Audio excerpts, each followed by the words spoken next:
Hello, listeners, and welcome back to another episode of Take the Leap. I am your host, Colleen Biggs, and I have a big treat for you today. Miss Christelle Biiga is with us, and she is going to be sharing all about her story. And you are going to want to stay tuned to this one. She has some amazing stories to share, and a great message on finding courage in not only our businesses, but in everything we do. But before we get to her amazing story, I would like to thank our sponsors for today's show. Hey Taxi. Hey Taxi empowers and educates female entrepreneurs who are growing their businesses online.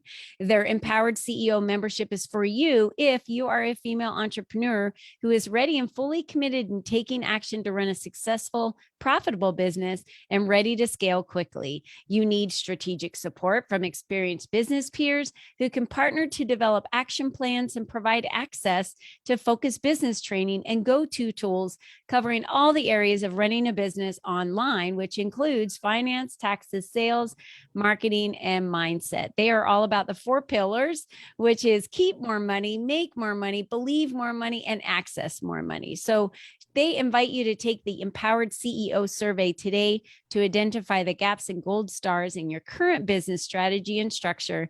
And you can do that at www.surveymonkey.com/r/Swiss cheese survey. I highly recommend you go over and take that and figure out where your business is sinking.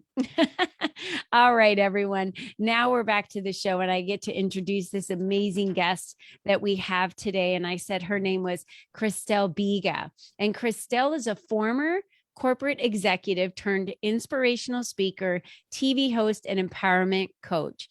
Christelle left Africa to pursue her American dream. She barely spoke English and knew no one here in the United States. Her dream almost turned into a nightmare when an immigration officer tried to deport her because she was coming back, or said he said she was coming back to work as a prostitute. She was put in detention for 9 months before being released. She is now a successful entrepreneur that has been featured in numerous magazines and podcasts. Her coaching activates entrepreneurs' power to achieve mind-blowing results in the easiest and fastest way possible through courage. Hey, Christelle, welcome to the show. Hi, Colleen. Thank you so much for having me. It's a pleasure to be here. I want to go all the way back. You had a dream, the American dream, to leave Africa. How old were you and why did you decide to leave? Okay, it was in 2015. So let me do the math. Okay, how old was I? I'm born in 1983. That's how 28? Yeah. That sounds okay, about right. I think I got it right. Yes. Yeah. So. Yep. You were 28 years old and you decided to come here to pursue a career, to get a job. What were you thinking you wanted to do when what was the American dream from Africa coming here? Yes, I wasn't coming really to get a job because back home I was already doing businesses. I had a small company that was doing event planning and providing event staff, for companies that had events and all of that. So I was already an entrepreneur even back there. And I was also doing some TV, some radio. So the American dream for me really wasn't, go get a job and make a little bit of money. It was bigger than that because I was sold into the story that anyone can be anything in the United States. So I said, still okay. True. It's still true. I know. So I wanted more. I have always seen myself as somebody who is supposed to impact people around the world. And I didn't really know exactly what that would look like. But I knew one thing, the best way on the planet where at least I could give it a shot is the United States. Yeah. It made zero sense at the time for me to move here. I have a sister in Canada. I have brothers in France. So it made more sense for me to go there. But again, I felt the call to come to the United States. Yeah. And yes. How many siblings do you have, Christelle? I have 4 brothers and 2 sisters. Okay. Okay. Yes, Good I'm to the know. last born, so but You're I'm the not a diva, okay? Yeah, I'm a baby. I'm not a diva either, girl. So I'm the baby of my family.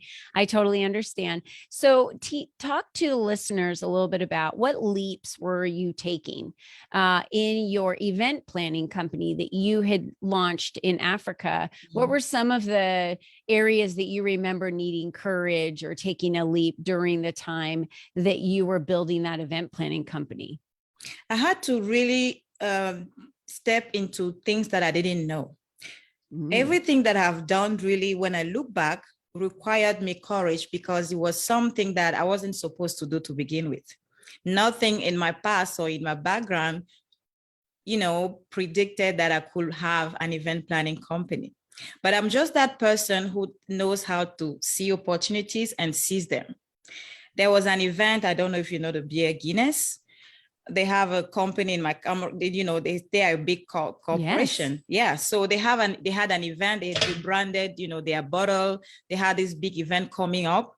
And I just happened to be in a conversation where I knew all the things that were needed for the event to be successful. And I said, I'm sure I can figure out a way, to find girls, because they needed girls that would wear their, branding, material and look and make the event look, more prestigious. And I said, I didn't have any idea where I'm going to find the girls, but I said, I'm sure there is a way to make this happen. Just give me a chance. And they said, okay, this is the requirement.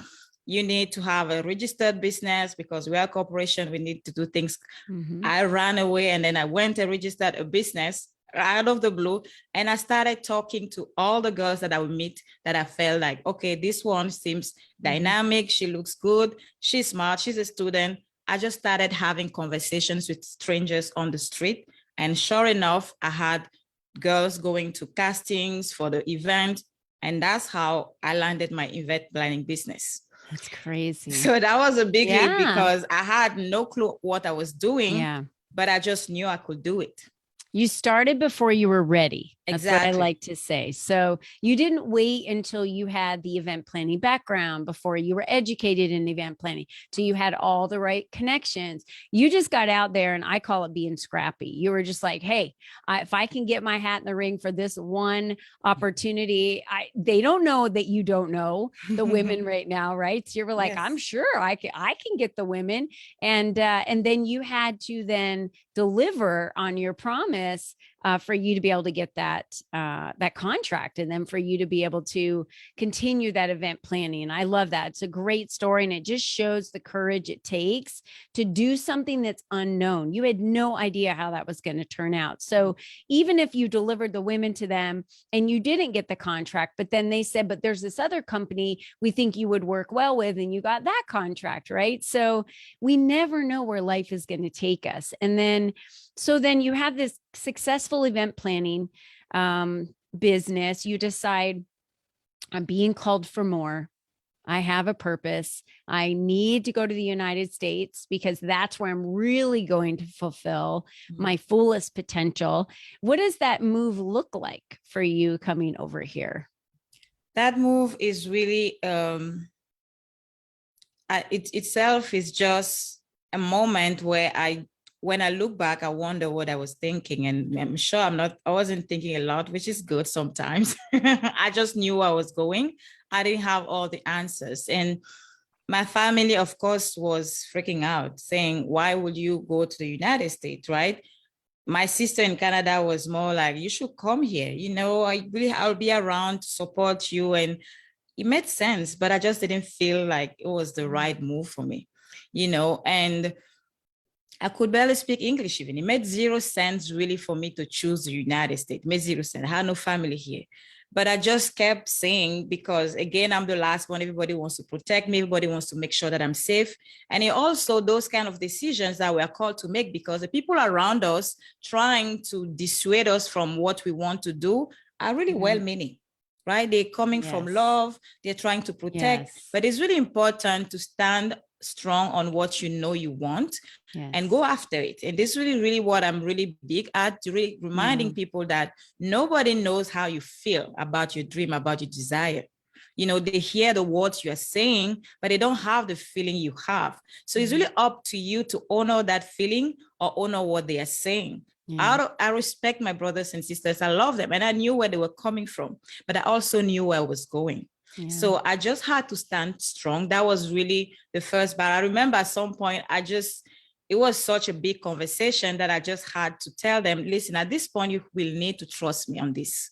You will just have to trust me on this. I have no evidence that it's going to work out. I don't know how it's going to work out, but I just need you guys to trust me on this one. So how did you choose which state to come to? Oh my gosh, that's an interesting one. I just went on Google because I had my visa in December. And one thing I know about the state, it was like, okay, it's winter time. There's no winter in my country. So I knew one thing, I'm not sure I can handle the snow and all of that. So I went on Google and I checked the states where there is no snow in the US. And California was one of them. And I said, oh, there is Hollywood in California. How about we go there? That's really how I landed in LAX. So there was really, again, no real plan behind it, which is, again, one of those things that I just knew I didn't want to deal with the snow. That's all I knew. So I want, a place where I can at least know how to walk around because it's not going to be too confusing for me. Right. That's the only information that I had. Yeah. You get a lot of sun in California. So yes, a lot of sun in California. So I know you get a lot of sun in Africa. So that works out perfect. So you came over to a state that was as similar as possible, right? That you could get and not have to worry about snow or driving in snow or navigating through snow. So you land in LA, and that took a lot of courage because, like you said, your family is spread out through some other countries. None of them are here in the United States, but you chose to come and you just looked it up on Google and found California. So when you get here, and how do you become a TV host? How do you start working with clients and empowering them coming from an event planning company that you had back in Africa? And now I'm assuming, were there some clients that knew some people in California or knew someone that you could connect with? Or did you just come here with 0 clients, 0 people on your list, that and you're just going to start from scratch? I knew no one here, no referral, nothing. I was really coming to start my whole life from scratch. I had to learn the language. I had to meet the people. I had to figure out how the system even worked. I had no clue. I have never been to the US, so I had no clue of anything. So I had to learn everything from scratch. And, we're probably going to go back there to where my life even started in this country. But to just answer a question about how do I become a coach? So after, my time in the detention center, my first job, interestingly enough, was at LAX, the same airport where I almost got deported from. Interesting. And in less than a year, the reason why I even first of all got the job is because I speak French and it was a French airline. So they needed some French speakers to help passengers. That's where I was able to also learn English because everyone else around speaks English. And in less than a year, I became a manager, which was never seen before in the company. But because I just had no options, I just knew that first, my goal is not to have a career like that in the corporate world, but I need to have my feet on the ground. Right. So I worked as hard as I could when I was in the corporate world. I gave it my best, my all. And that's probably why the management rewarded me with that promotion. But again, I knew why I was here. That's why it's so important to be clear in your vision, to know exactly where you're going, because it's so easy to get distracted and get into the conversation of, you should be happy with what you have. And when I decided to quit my corporate job, again, I didn't have a business. I was learning how to become a coach, how to set up a business. But because I didn't have a client, I would say I didn't have a business, right? And I remember people, again, well-meaning people telling me, what are you doing? Why will you want to even quit? Nobody, you should be proud of yourself to be there. Nobody, people come here, live for years and never have the position that you have. Colleagues will tell me, what are you saying? I didn't even tell my family. because I didn't want to deal with the pressure of, are you out of your mind? Quit your job to do what? To start your own business? What are you even saying? Right. So They're like, you're making good money. What, you're learning English and you're working your way up the corporate ladder. Why would you want? But there's this pool that I just can't explain to anyone else. And you just know it. It's like the first time you become a mother. And then there's this drawl of unconditional love to this baby that you have, you know, it's like that, right? There's this pool inside of you that's like, I'm meant for more. I'm meant for more. And it does take a lot of courage to take that leap. And tell us, how did you do it? Yeah, it takes courage to disregard all the people around you who are trying to keep you the company. First of all, I went to my direct supervisor and told him a plan to leave. He said, when after listening to me, he said, you know, you're not leaving, right? I'm like, what do you mean? What do you mean? He said, no, you're not leaving. I don't care what you're saying. I heard you. You want to start your own business. I'm proud of that. But you're a manager. You can work your hours around, figure it out. End of the conversation. That was it. And I had to wait 3 more months to be like, you know what? I need to leave. So I sent an email directly to my HR because I knew that way there is really no going back from that. But during that process of people coming to give me their opinion, their feedback, I had my doubts too. Yeah. Because that's something that we have to always know how to deal with, which is one of the things that I really help clients with. What do you do with your own fears? That little voice in your head wondering, are you crazy? What are you doing? Look at what you have, where you're going. You have no evidence that it's going to work. What are you saying? What if it doesn't work? What if you lose everything? What if you end up on the street? You don't even have anywhere to go if you are not able to pay your rent or your bills. What are you even saying? And I had that conversation. I remember one day sitting in my previous apartment at the time and crying like a baby, asking, what is wrong with you, Christelle?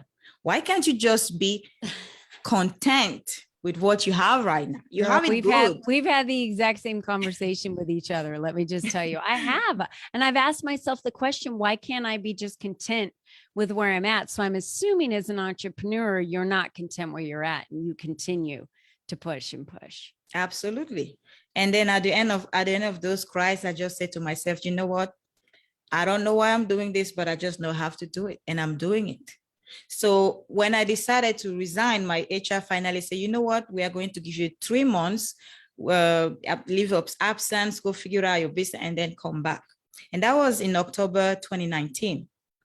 So I was supposed to return to work January 2020. I still had no client after really working hard in the 3 months to make sure that at least I can replace my paycheck. It didn't happen. Okay. It didn't. So it made logical sense for me to just go back to my safety zone, which is my paycheck, you know, make sure that at least my rent is paid, my bills are paid. But I just knew I didn't want to go back.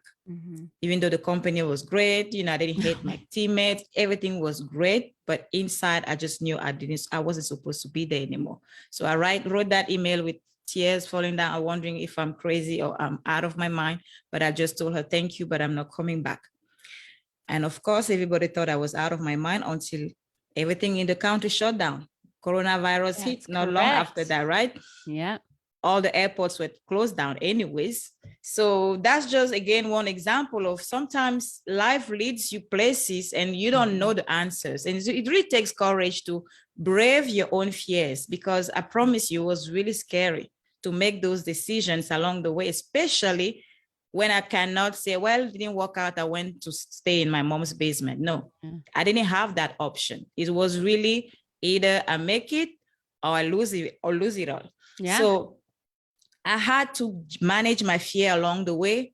I had to process all the emotions that I was going through during the time where I didn't know what was happening, what was going to happen. But sure enough, the same week I confirmed that I'm not going back to my job, I landed my first coaching client, which for me was a universe just telling me you're on the right track. You know, you're not out of your mind. It's going to happen, right? But that's just my journey. I feel like I'm always called to be on the edge to see what I'm really capable of. Because sometimes we don't know the power we have until we are at that place where we need to make a decision. And really, for me, courage is the ability to make those difficult decisions. When people hear courage, they sometimes really think of just act of bravery. But before that act, there is a decision that is being made. And making those difficult decisions is really challenging for a lot of people, because they expect on anyone else around them to tell them what to do. But they forget that at the end of the day, people can give you their perspective, which is great to have. And you are the ultimate decision maker. And it really requires you courage to sometimes make a decision that goes against everything that everyone else is telling you, or goes against everything that makes logical sense. Or that doesn't look like anything that anyone else is doing around you. And we work in the, internet, social media era, where everybody's sharing what they're doing. And it's really challenging for the people that I work for, the women that I have conversation with, my clients, to find their own path in the midst of all the things that are being bombarded on us on a daily basis. It really takes that relationship with yourself, that trust with yourself, and the courage to step up and say, I see what you're doing, I hear what you're saying, and this is what I feel like I should be doing. This is my way that I want to try. I want to give it a shot and see where it leads me. Yeah. And it does. It takes usually to get to that point. It generally is, it's rare that one individual can hang on the edge like you talk about that, over and over and over again. There needs to be someone else aligned with them. And I know that you offer a complimentary 30-minute courage boost session. I know that you have worked with women and empowered them to make the decisions that they need to make, to have the courage that they need to make. But I think the key in this is to constantly stay there, because when we get too comfortable, or we are living the life that those around us want us to live, we're not being fulfilled to our fullest point. And when you're comfortable and you don't feel like you're expanding at all, and there isn't any fear, that's when you need to question yourself to say, why am I so comfortable right now? Why am I not afraid to do something? I feel like I'm not really expanding or growing. So I love that you say that, because it's so important for us to remember that courage is part of that making a decision. And if we're not making decisions that are hard sometimes, then we're not really growing and challenging ourselves to be the biggest and best version of ourselves we could be. Absolutely, because we are called to make decisions every day. And it's so easy to be a follower, right? It's so easy to just fall in line. It's so easy to just follow the path that everyone else has, made for you. We know if you want change in the world, you need to be it. Exactly. Be it. Step forward and be it. Be the leader. So Christelle, it's been amazing for one. I mean, this is probably going to be everyone's favorite podcast for sure, because your stories are amazing. You're so confident in your own right. Tell us where the community can find you. Where do they find you? Is there a Facebook community or a website? What is the best way for them to connect with you? The best way to connect really is if you want to take the conversation deeper. You mentioned the complimentary 30-minute session. I really love that, to help people see where they are and what is really holding them back. And if it's fear, I show them how to go through it and still show up, because it really what it is. You need to show up and keep showing up, even when you're afraid. So that's one way. The other way, I also have my website, Meet Christelle Biiga, where they can also see other ways to, work with me, especially as a speaker. And if you like social media, you can just DM me on Facebook or IG or LinkedIn. My name is the same everywhere, Christelle Biiga. I would love for you to just say hi, give your feedback, and maybe chat a little bit if you like.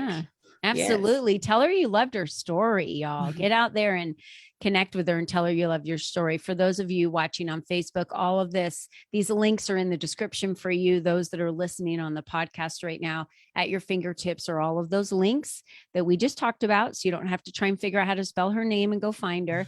Just click on the link and you'll be able to be connected with her. Christelle, I'm so happy we got connected.